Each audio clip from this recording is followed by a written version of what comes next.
गत किछि दिन धरी राज्य रे ग्रीष्म प्रभाव जारी रही एवं जहाँ फल किछि जिले में अति अधिक असह्य गरम एवं गुलुगुली होछि।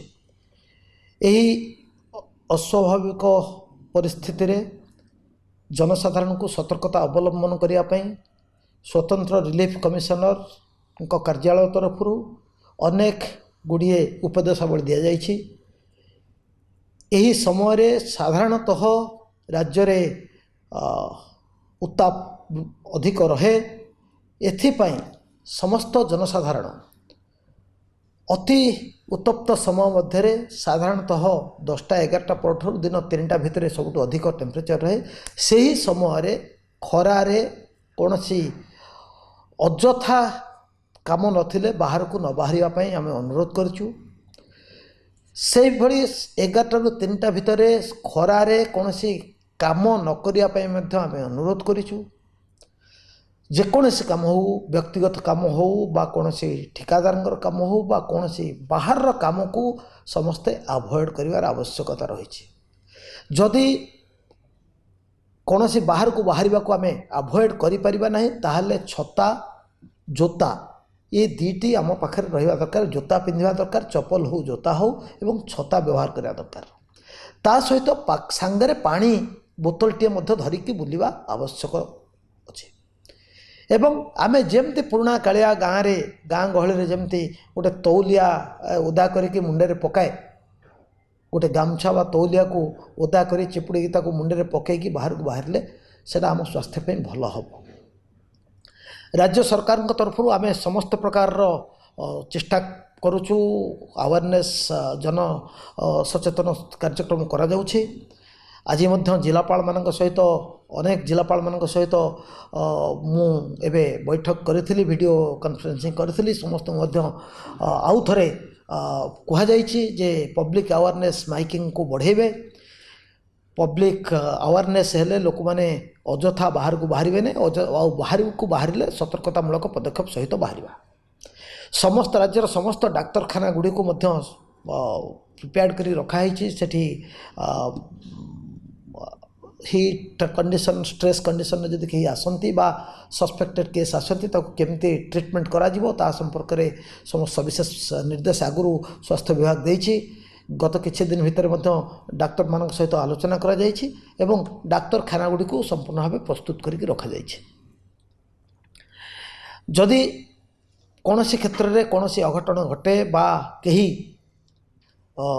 फील करती जे माने असुस्थता अनुभव करती ताहले आमे अनुरोध करूँ समस्त निकटस्थ डाक्तरखाना को जेते जल्दी हम आमे पहुँचवा एवं डाक्तरखाना पहुँचला परे डाक्तरी सुविधा जहाँ दरकार व्यवस्था डाक्तरखाना मिले। यही जो ग्रीष्म प्रभाव टिके उत्ताप अधिक रोचे यहाँ आउ किसी दिन रहिबो बोली पाणीपाग विभाग पक्षर कहुई।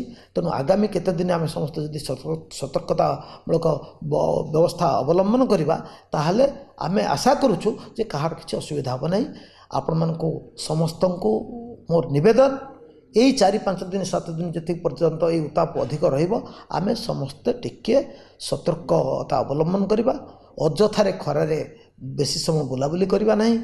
आउ युवक माने जो माने अछंती जो माने मोटरसाइकेल बुलुचंती गाड़ी रे बुलुचंती समस्त मध्य टिके सांगरे पानी सांगरे माने ओदा तौलिया हेलमेट इत्यादि रखिबे पिंधिबे। आउ श्रमिक माने उनको कहीं जमती खरारे काम न करवा बाध्य करेंगे नहीं कहीं।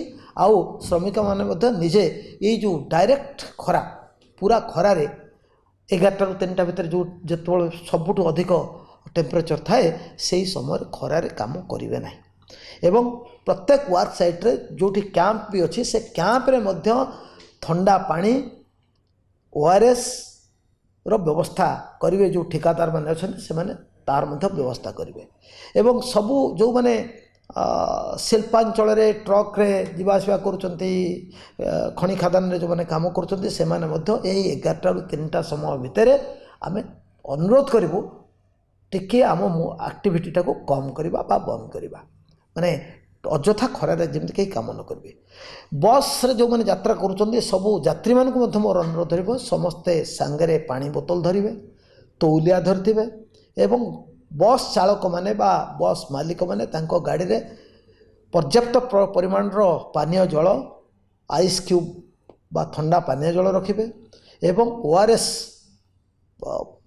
पैकेट रखिए ओआरएस पानी करके जो मन को शोष लगे जहाँ आवश्यक पड़ो ओआरएस पानी पीवाई समस्त को देवे।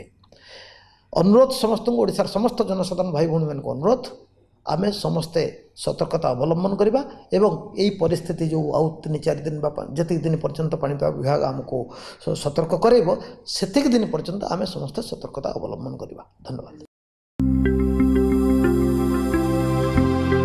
लेटेस्ट न्यूज अपडेट पाई www.nowodisha.com को लॉगिन करंतु।